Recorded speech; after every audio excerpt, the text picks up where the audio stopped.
My name is Valerie Pulowski. Three-time gold medalist in kettlebell sport for Team USA.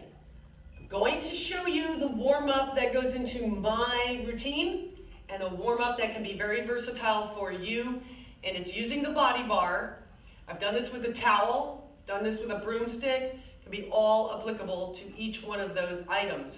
This is how it goes. The bar is going to be on your shoulders. You're standing firmly.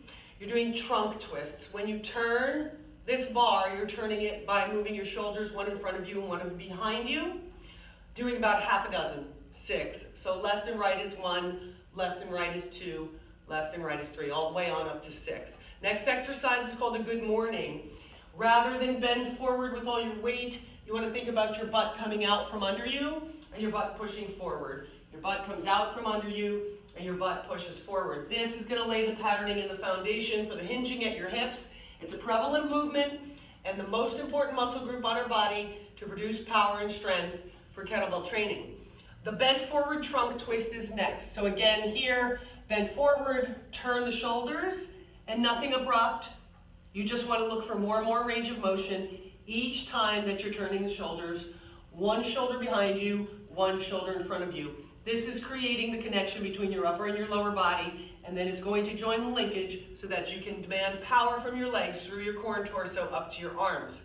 The next movement, forward swims.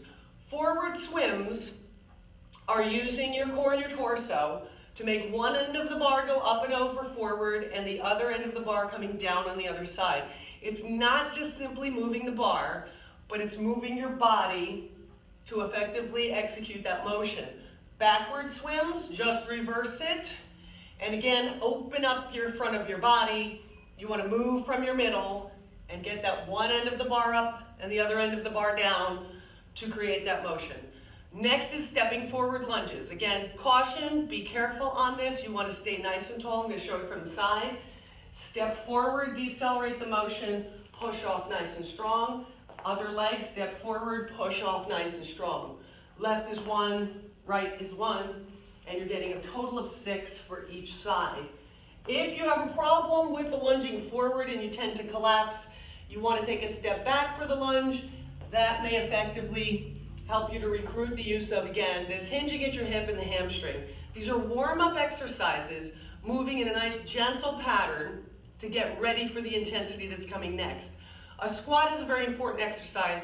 Squatting is going to be all the way down as far as you can go low to shut off your knees, get your glutes engaged, and your head should come up first. And you want to accelerate with speed strongly to the top because, again, that's going to recruit your glutes and make you produce the proper motion. About hip width apart.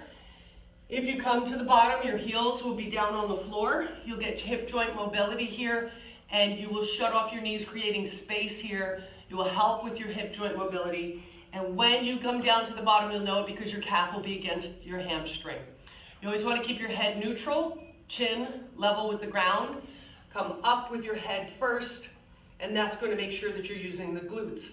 Next is the press. When we press, it's more about the alignment and the positioning of your arms for when you press and extend your arms straight out and all the way up, so that you get this lockout and the sense of where you can pack your shoulders and weight will be stabilized by the structure underneath you that's aligned.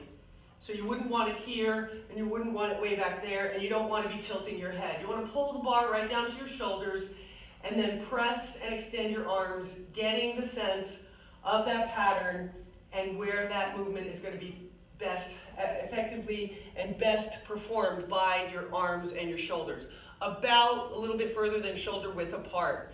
So it's not so much about the weight, but it's a point of reference. Once we do that, we're putting the bar aside, and the next sequence is a downward dog into a cobra. You want to be up in this high plank position. You're pushing back onto your heels, getting a great stretch for the calves and the hamstrings. If you can't push your heels into the floor, do your best, and eventually that range of motion will develop. You're diving through your arms, and then extending your arms straight while pushing the front of your thighs against the floor to open up your hip flexors. We sit all too much, and this gets very cramped and tight in front, so this is a good way to start to reduce that tightness and get some mobility there. Shift back onto your heels and dive through the arms. Shift back onto your heels. And diving through the arms does mean bending. Your chest goes forward toward the floor, but then you end up lifting. The next exercise is a slow alternating frog. You want to be in the high plank position, arms straight out and locked below you.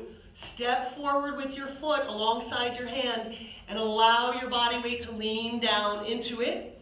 Step back with this and then step forward with the other. And again, a total of 6. 1 on each side is 1 and 1, 2 and 2, 3 and 3, 4 and 4, all the way on up to 6. Okay, so that's going to be a good warm-up. That's going to establish the connection through the linkage of your body, and we'll be ready to take on the next